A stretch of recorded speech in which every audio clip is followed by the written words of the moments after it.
What's up, gang? Welcome to Room and Board. My name is Chris George, and today we have another episode of Crowdfunding Countdown, where we take a look at every single board game campaign finishing up on Kickstarter this week. And yep, it's just Kickstarter this week. And that's either because GameFound and I had a falling out, or there just aren't any campaigns finishing up this week over there.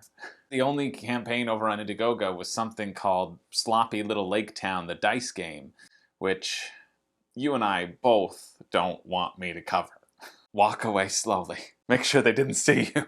So it's just Kickstarter. As always, I like to look at games as they're finishing up their campaigns because that way you can take a look at the stretch goals, see if it's going to provide enough value for you to offset that shipping cost. And I always find this, looking at the end of the campaign, as a better bar to determine if it's going to provide that value to you, which you can't really see at the beginning. Am I an innovator? Yeah, I think so. So if there's a rule book, I'll read it. If there's an interesting mechanic, I'll talk about it.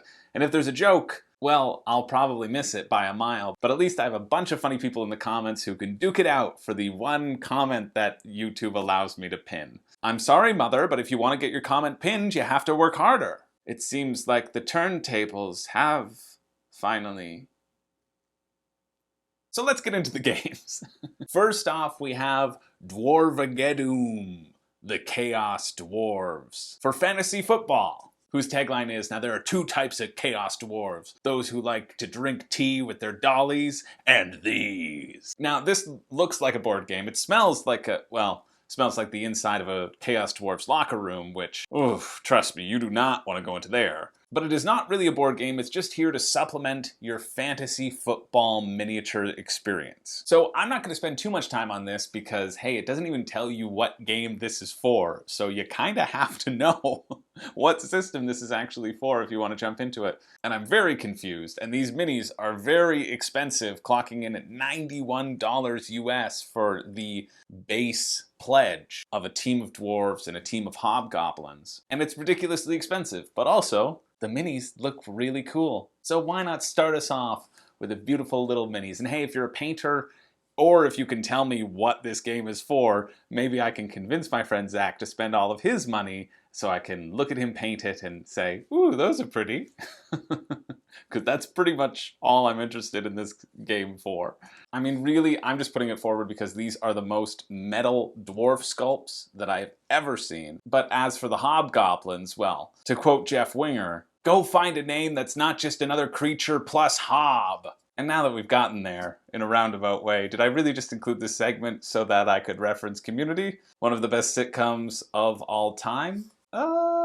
Yes. Yes, I did. That is really why this segment exists. But also they look pretty cool. So if you are interested in miniatures, this is your board game adjacent category. That finishes up tomorrow, Tuesday at 3:58 p.m. Now, let's actually move along to the games. And next up we have For Glory, which might be the one with the most buzz, or at least in my circles, on this list. And really, this is for an expansion, but it also gives you the second printing of the base game as well. And maybe I'm just remembering it because it launched around the same time as a whole slew of million-dollar campaigns launched, and this one didn't get the recognition that all of those did. But I have seen numerous people highlighting it as a good one. Our Lord and Savior, King Jeremy Howard from Man vs. Meeple, well, he comes to mind. I remember him making a post saying that he was really excited about this one, and I've heard a lot of buzz about this one. And so really, that's the main thing driving my excitement. Just hearsay. That's it. I'm falling prey to the hype. But what's nice about this version is that with the expansion, it turns what was a two-player head-to-head dueling deck builder game, that was a close one, into a 1 to 4 player game. So if you're a fan of the original, I automatically assume that you're backing this, that it's a no-brainer. The premise of the game is that you own a ludus and you're going to recruit gladiators to battle each other to the death while you get to sit back and reap all the rewards and the profits from their blood sacrifice. That certainly sounds like you're in a better role than being an actual gladiator. The expendable meat sacks that they are. I mean, if you really think about it, it's basically Slave Labor, the board game. Are you not entertained? Is that too harsh? Too bad. I've seen Spartacus. I know how this thing goes.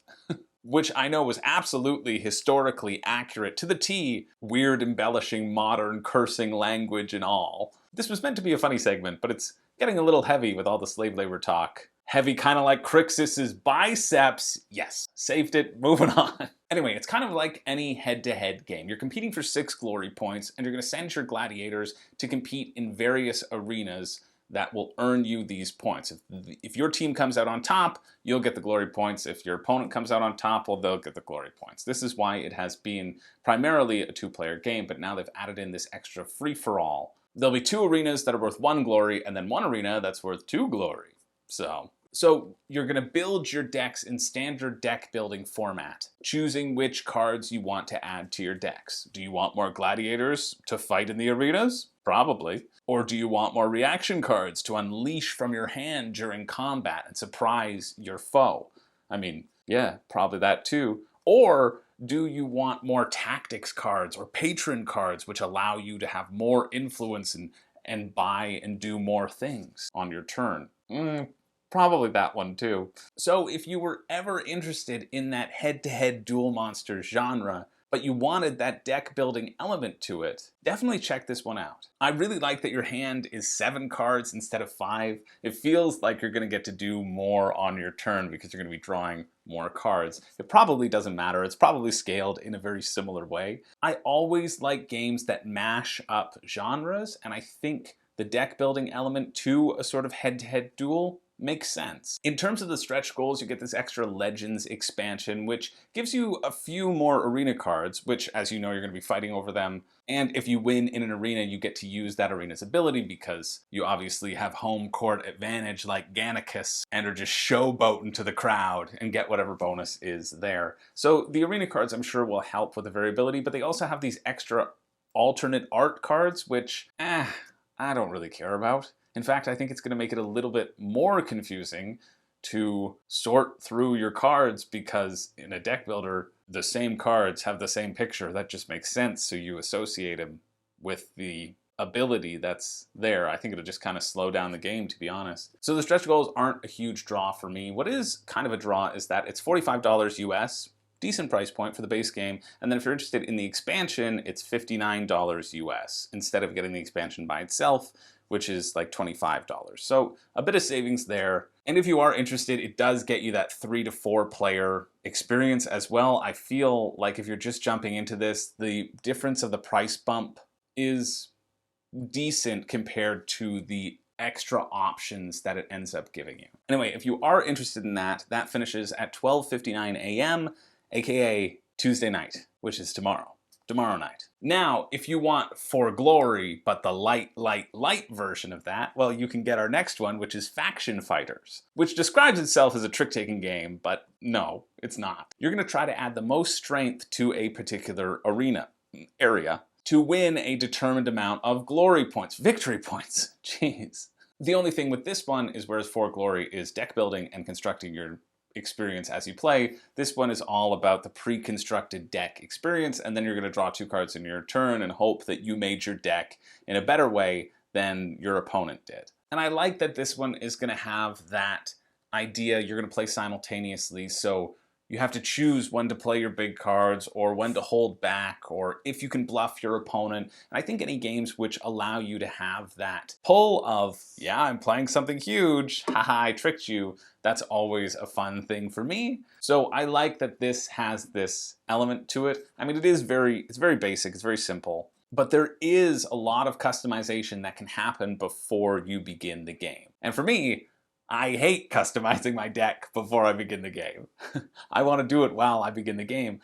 But if you like that pre-construction element, you like spending the time making a deck and then playing a short game, where the making of the deck might even take longer than the game itself, well then this is definitely a really lightweight one that you'd be able to introduce people to that sort of gaming experience as well. So if you're interested in that, check it out. It's $25 US, and that finishes Thursday at 9:59 a.m. this week. Now, next up, we've got a game with really nice art, which is called Reinforcements. And so you might look at it and you'd think, yeah, this has got a lot of art. And it's true. It's got very nice art. And it's your typical Kickstarter card game. I mean, it doesn't look bad, but to call it a nail-biting strategic card game as a tagline is a bit of a stretch. So on your turn, your first turn, you're going to draw random cards and you're going to set 3 down in front of you to start your stacks.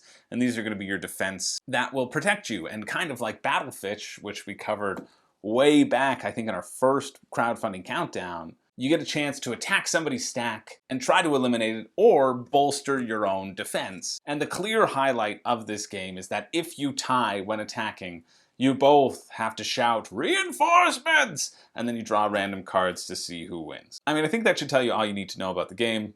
The best part about it is if you get 5 weak idiot peasants in your hand, you can actually take out somebody's whole stack. So obviously that's the Death Star run that you want to strive for every game. I mean, it's just kind of a random player elimination slugfest, as a lot of these Kickstarter games are. It's raised so much money compared to what I would expect.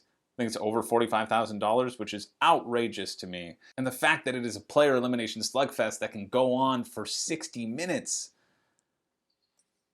it's time for us to move on. I'm not interested at all, but hey, if you are, that's why I'm here and that's why I'm covering it. And that is Thursday at 11:58 a.m. There are going to be some good ones, I swear. And this might be one of them, because next up we have a game called Hungry for Humans, in which every player has a delightful little monster friend. And obviously you want your monster friend to be the most powerful monster friend in existence. And the only way for monsters to become more powerful is to feed them. But watch out, because said monster friend, and in fact everyone's monster friends, are hungry for humans. And if they get too hungry, well, they'll eat you because you haven't taken care of them. And if they get too full, well, they'll explode and all the other monsters will eat you because you no longer have a monster to protect you.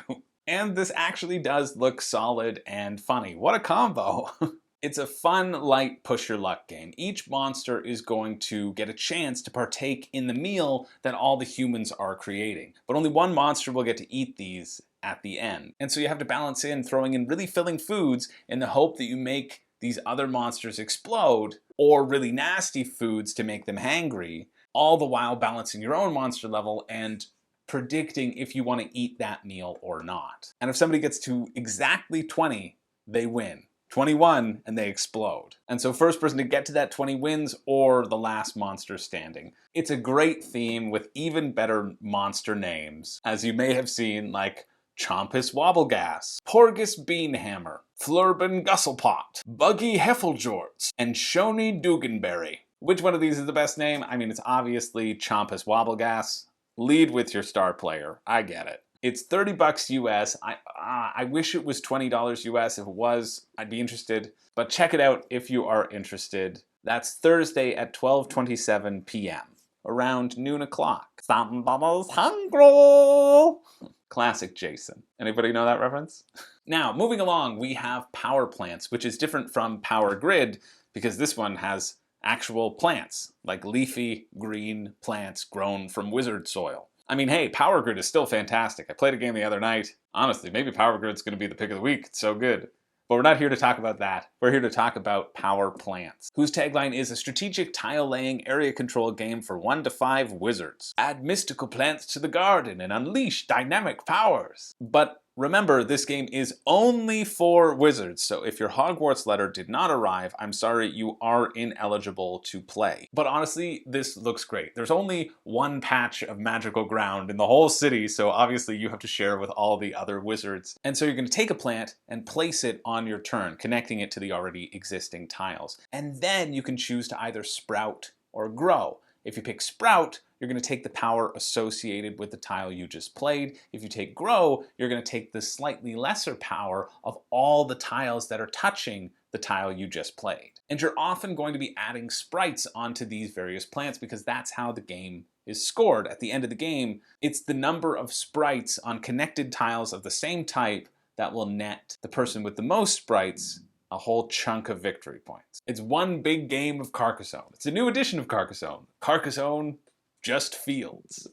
Now you have 8 potential plants that can go into the garden, but you only choose 5 for each game, which I love because there's always going to be that added variability of which powers are in play for this current playthrough. And they've added 5 more of these plants as stretch goals, which is also fantastic. Plus, it's a pretty decent price point. You can get the deluxe edition for 55 bucks Canadian or the retail edition for 35 bucks Canadian. And both of these seem great. The deluxe has actually suckered me in a little bit on this one. And I can usually hold strong against deluxe editions unless it's for the obvious greatness of the deluxe rock, paper, scissors. But in the more expensive version, there's another smaller mini expansion plant, which you definitely don't need. The tiles become wood, and the little sprites turn from cubes into their own little sprite meeples. And honestly, if you're getting the retail version, you might as well wait until it hits the shelves and save yourself the shipping. I'm talking to you, the 17 backers that have opted for the retail. Everybody has been opting for this deluxe edition, and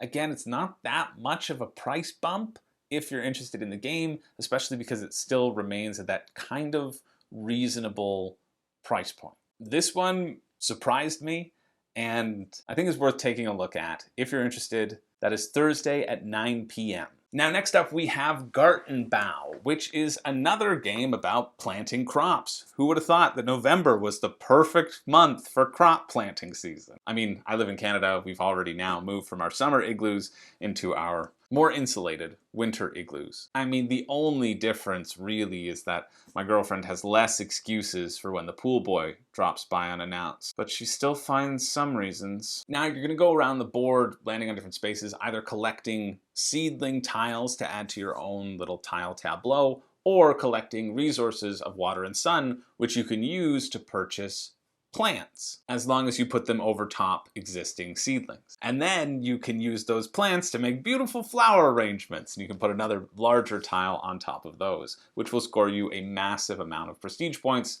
These are obviously the way to go. And the goal of the game is just to have the most beautiful garden at the end, which of course is measured by said prestige points. And I mean, thank God we finally have an objective way of scoring beautiful gardens. And we can out Martha's mess of tangled weeds that she refers to as her oasis for the abomination that it truly is.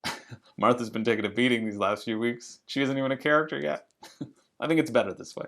Anyway, it's 49 bucks US or $62 Canadian, which is a shame because I wish this one were cheaper. I wish they had the potential retail and maybe a deluxe version like power plants before it. If it was a bit cheaper, like 30 bucks, it might be something that I would consider, but then again, if you back now, you get these little meeple barrels, so what the hell do I know? That's worth 60 bucks, right? Probably.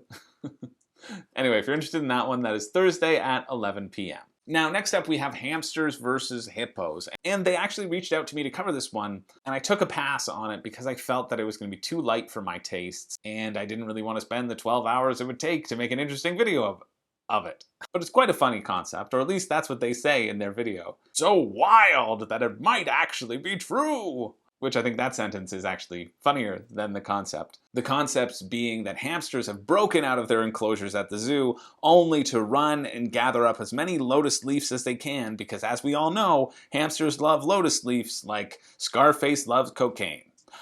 Definitely a comparable amount. And then they can brag to all the little hamster boys saying, hey there, look how brave I am, look at all the lotus leaves I got. I could make a beautiful bed out of all these lotus leaves. Why don't you come lay down? It does get wild in Hamsterville. But before you can bed the town stud of Hamsterville, you obviously need the leaves, which are only found in the hippo enclosure. And obviously these gigantic hippos are hiding under these tiny, tiny leaves, and the hamsters are too dumb to figure out which hippos are under there, so they just have to risk their life jumping from leaf to leaf, pushing their luck, flipping over tiles, hoping they don't get eaten. The hamster with the most lotus leaves at the end of the game of 4 rounds wins. I mean, all this is a roundabout way of saying, it's push your luck. Try to get the most leaves, hope your competitors get eaten. Honestly, those are the words I live my everyday life by, which hasn't quite panned out for me so far, but however, it is $40 US, which is a little bit of an outrageous price point for me, especially after the shipping. I personally would be interested if it was around the 15 to 20 mark, but if you are interested, that is Friday at 9 a.m. Moving along to the City of the Great Machine, which is a steampunk one versus all, where most of you get to play as people, and one of you gets to play as YouTube. I mean, the Great Machine. That's just what we're supposed to call it from now on. Memo just came down from corporate. But this one looks great. And I'm a little bummed I didn't get the chance to do a full preview review on this because they had reached out to me during their first unsuccessful run back in August and September, and I only have so much time in a day. These Monday videos, they take a lot of it. But it looks really good, and it's also got one of the best Kickstarter videos I've ever seen. But this one for good reasons, in terms of it actually gives you the feeling of the game while watching it. There are going to be a lot of moving parts, and I usually find Kickstarter videos are generally pretty terrible in describing the actual game.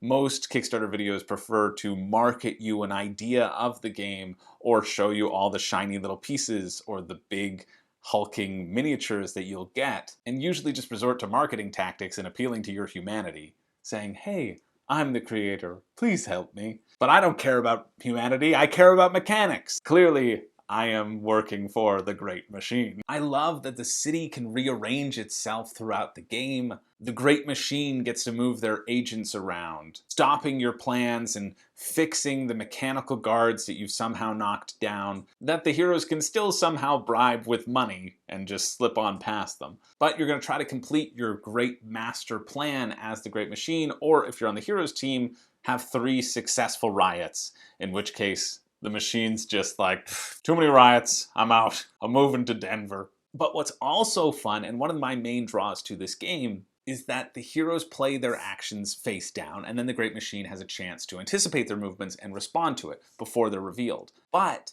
because it's a one versus all, and it is sort of a hidden movement game, the heroes can only talk so much amongst themselves because the Great Machine is always listening and watching. So either you trust that your teammates will know the right thing to do and limit that discussion and hope that the Great Machine can't react to it because it doesn't know your plans, or you can talk about your plans at length, but then the Great Machine is going to know how to counteract those plans. So that sort of balance of talking about your moves, your potential moves, committing to them, and then letting the Great Machine respond, I think is really neat and is personally my biggest draw to the game. I think there's going to be some fun tension there. Now, there's a regular edition for $60 or a deluxe edition for $90, and all the deluxe edition really adds are a bunch of extra characters and a few modules. And honestly, even though only 57 people have opted for that regular $60 US version,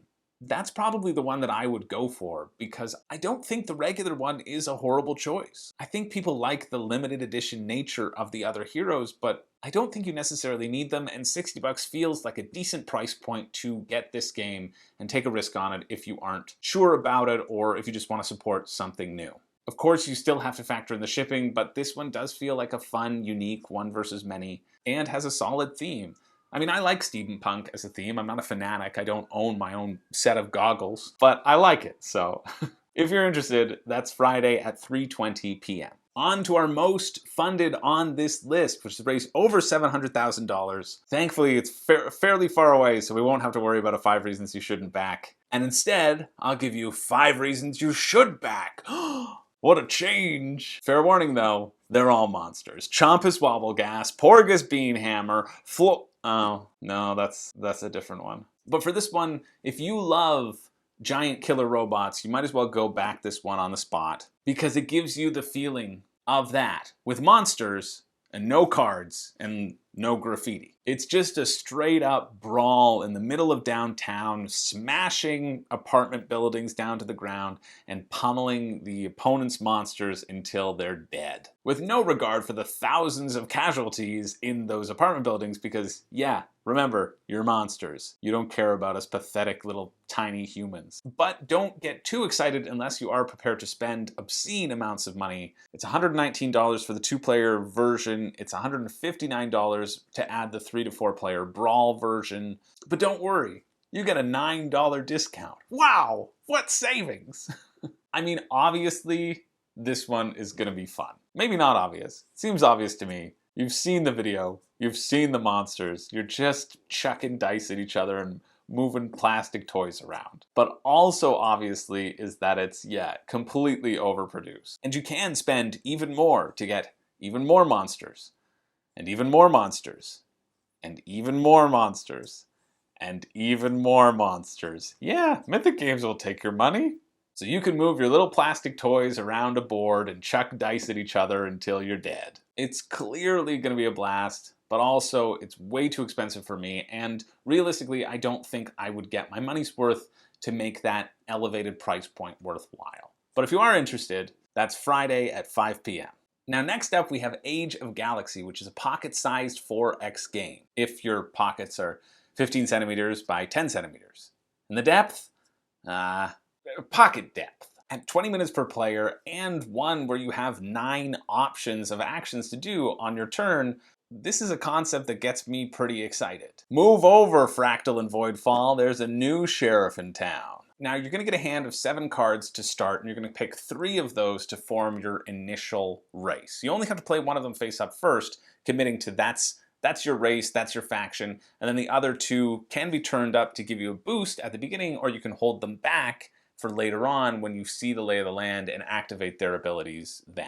And then on your turn, you produce resources, play action cubes until you're all out of actions, which will allow you to do all of the X's in 4X. You know, regular State of the Union, Return of Xander Cage, all the X's. And then, like after every XXX movie, a war will start and you'll unveil more of the galaxy that you can explore and colonize at will. It looks really solid. The small package is obviously a draw, as is also my one-line Tinder bio, but I think there's an exciting depth here. And I swear that wasn't meant to be a continuation of the small package Tinder joke, but you know what?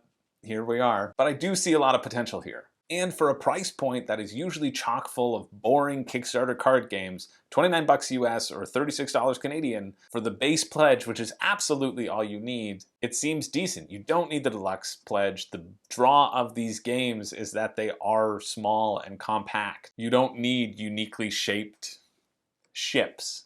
I'm talking about ships here. You just don't. And it's only $9 US shipping or $12 Canadian, so this one is definitely a contender for sure. Anyway, if you're interested in that, that is Saturday at 12 p.m., aka noon. Now, just in time for Halloween, the November edition, we have Damnation, the Gothic game, whose tagline is a competitive battle royale gameplay in a brutal Gothic horror setting for 2 to 6 players. And this art speaks to my soul. Yeah, directly to my soul. My nickname in high school was that spooky little boy, so. And as for the game, the gameplay is pretty basic. I think if you like Betrayal at House on the Hill, you are going to like this one, because you're going to roll dice, move around the house, trying to pick up various items that will help you murder your other competitors more effectively. And hopefully not stumbling upon an Iron Maiden, which just immediately kills whoever draws that card. Kills them with how great their music is. I mean, I've actually never really listened to Iron Maiden until before looking up Damnation, but Hallowed Be Thy Name? Yeah.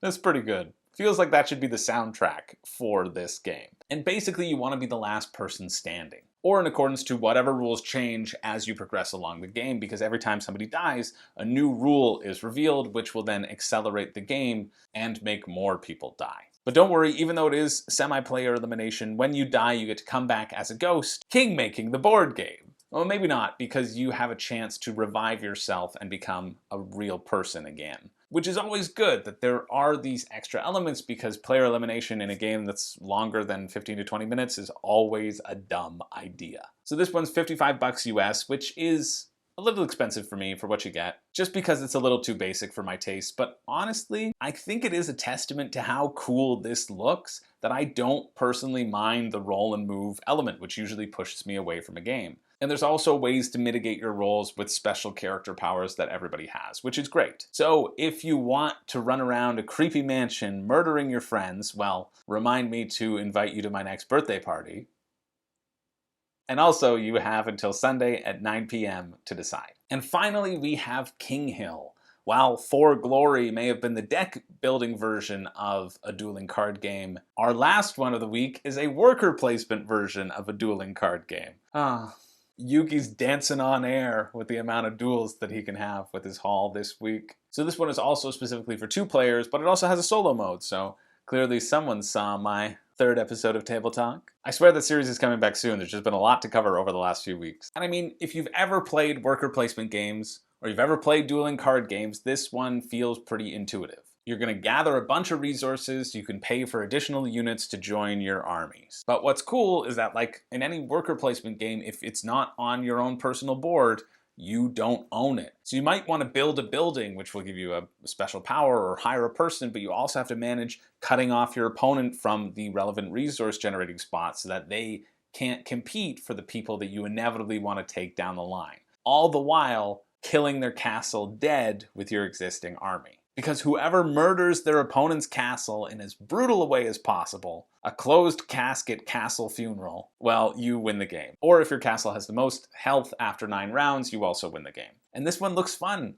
And this one also won't be going to retail, which is good to note if you're on the fence about what to invest in this time and what to grab later on down the road. So this one's $49 US. After shipping, it would come to $69 US for me, which is about $86 Canadian. So that's the bar at which I have to analyze it on. And honestly, I don't know if I want to spend that much on a solely head-to-head experience because, well, I'm not sure if my usual head-to-head partner will enjoy the dueling card game aspect of it. But it does look pretty solid. I like the art. I like that you can level up your workers and turn them into better versions, that they're more efficient at doing specific things. I think that's really cool.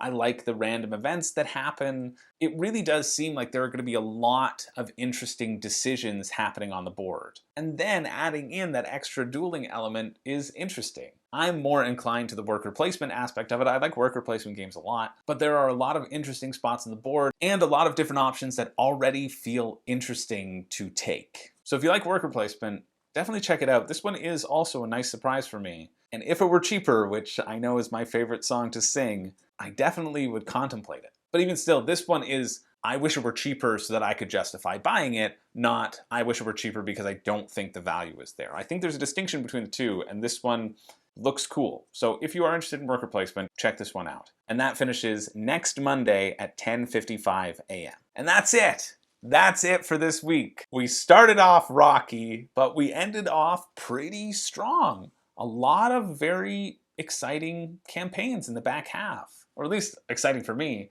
So every week I do a pick for you and a pick for me. The pick for me is one that I am the most personally interested in, and then the pick for you is my recommendation for what I think will apply to the most people.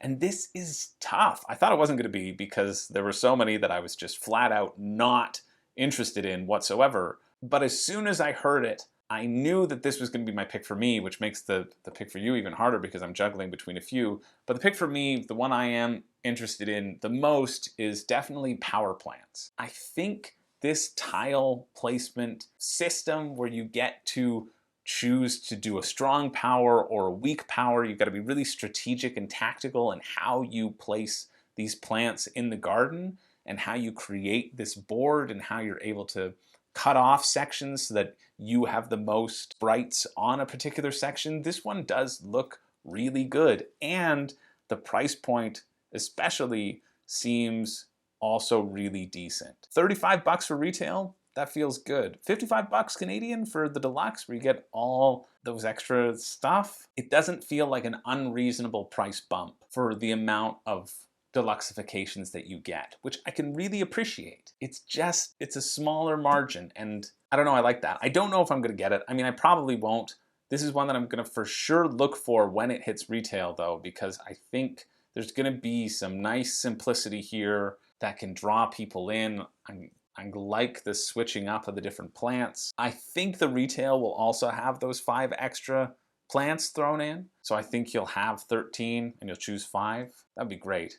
Yeah, power plants, it just seems really neat, really interesting. So that's my pick for me, for sure, power plants. And then we get to the pick for you, which I'm torn on. Kinghill is like 3rd in this ranking, and then I'm really debating between Age of Galaxy and City of the Great Machine. I think all of these are worth mentioning in this section. I mean, I think those were really the only ones that I was particularly interested in. And it's tough because if you're gonna go budget and tiny package, then Age of Galaxy feels really good. If you want a bigger thing, City of the Great Machine feels good. I think they're very close, but I think my official pick of the week for you is going to be City of the Great Machine, just the regular edition. I like that potential tension between the one versus all. I think it's a fun theme. I think it's good art. I love that this is their relaunch and they refocused their funding and they lowered the cost for everyone on this time around, and that they have been funded because of that. That feels really good. So City of the Great Machine is the official pick for you, but if you're looking for a small one, definitely also check out Age of Galaxy. I know I'm cheating, but I don't care. They both look good. So anyway, that's it. Those are my 2 picks. What are you interested in? Are you interested in anything? Is there anything upcoming? I appreciate when you say it in the comments. I saw somebody last time was like, hey, have you looked into Megapulse? I'm like, yeah, I have. I'm excited to talk about it coming down the line. I mean, I haven't looked into it yet, but I will be looking into it. I appreciate you all giving me a heads up as to things that you are excited about, and I love hearing what you are backing because, hey, I love hearing when people are excited about board games because I often am as well. So make sure, let me know in the comments. Hit that like button for the algorithm. I mean, that's what everybody else says, so I guess I'm going to say it too. Anyway, I appreciate you all. Thanks so much for watching. Once again, my name is Chris George. I don't have a catchphrase. Go watch an episode of Community if you haven't. Gosh, it's a good show. I was going to put a Community quote in every single game, and then I couldn't find one that was applicable. My favorite Community quote is, Britta cheated? But why? I just love Jack Black in that episode. It's so stupid. It's not even a good episode. See ya.